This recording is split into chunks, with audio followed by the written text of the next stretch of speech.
Hey, beautiful people. Good morning to you. Thank you so much for coming back to sit with me, to listen to me, just talk about a little something, something, and let you in on just a little part of my life.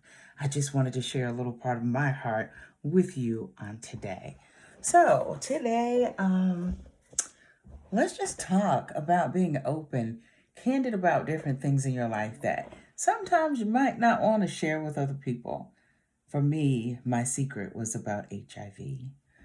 Now, since it's no longer a secret and I actually talk about it openly, just kind of sharing different things, educating people, and hopefully showing people that it's okay to love us. It's okay. There are different types of illnesses that everybody knows, of course, and with mine being HIV undetectable. Now, what that means for those that don't know, if you were to take a teaspoon of blood, mine and yours, comparing the two, you would find nothing. So, yes, I was diagnosed with HIV. I do take medication to keep it suppressed. I take it like I'm supposed to and try to live the best life possible.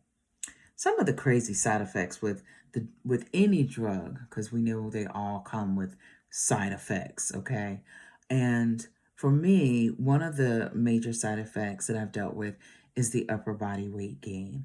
It has been such, when I say a pain, it's been a pain.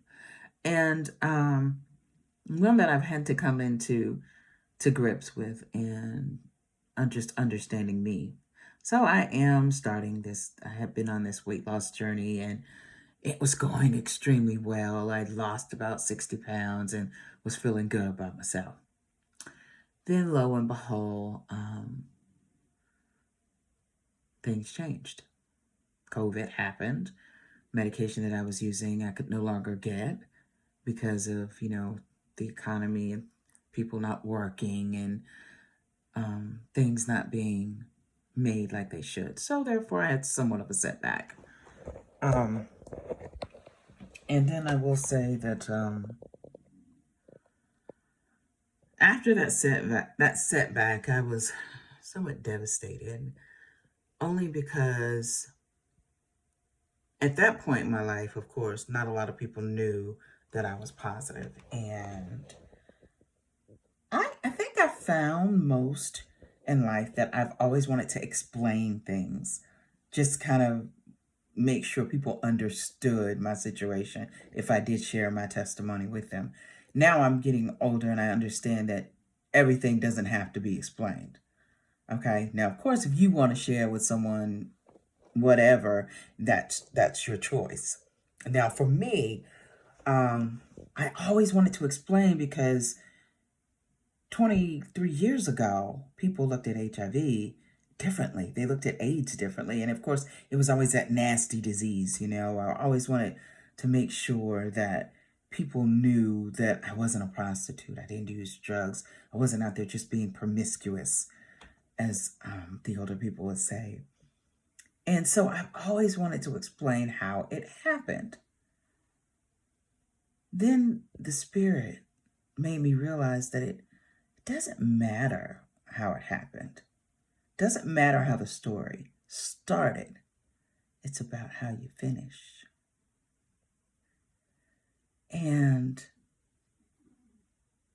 what I've learned throughout this journey of acceptance, loving you for you will make you feel better. It will keep you healthy.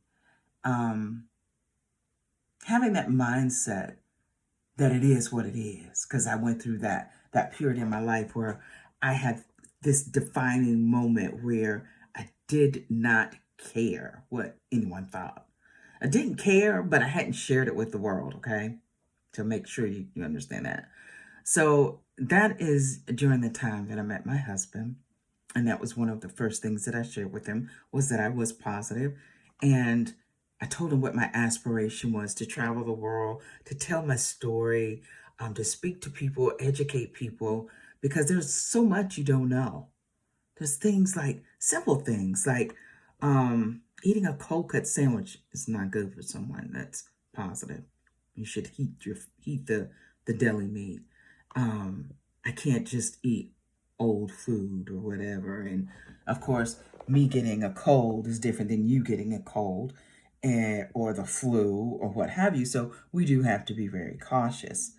Um, People with HIV don't heal as quickly as someone that doesn't have the illness in their system. So that's something to consider. So, I mean, there's just so many different aspects of this illness that people don't understand.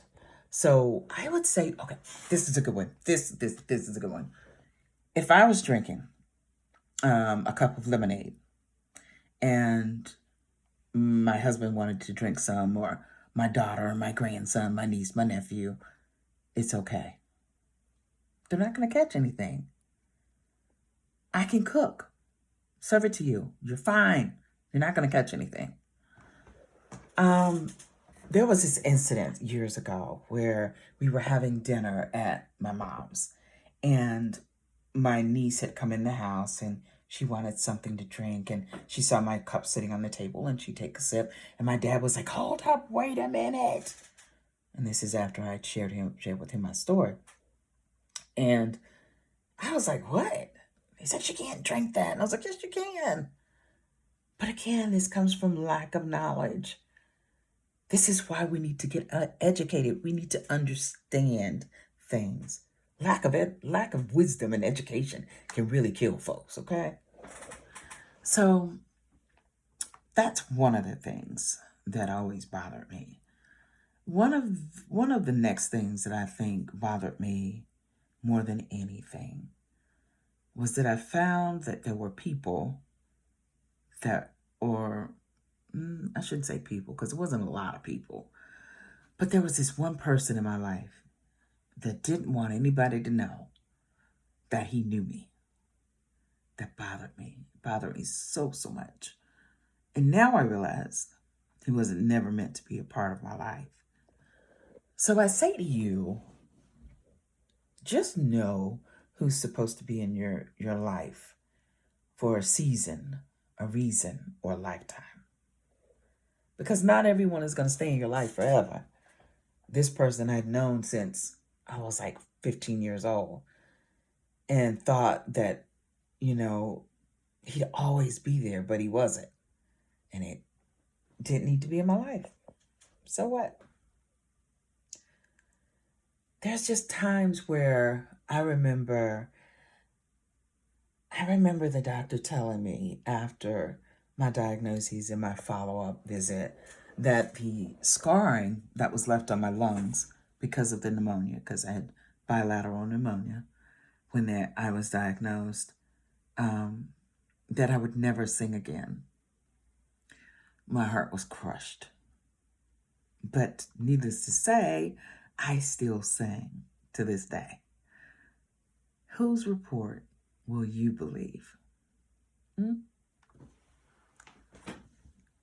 So many things in life leave us speechless, put us in that mindset where you feel life is over, things are hopeless, and they're not. I'm a living witness that they're not. I laid on my deathbed. Do you hear what I said?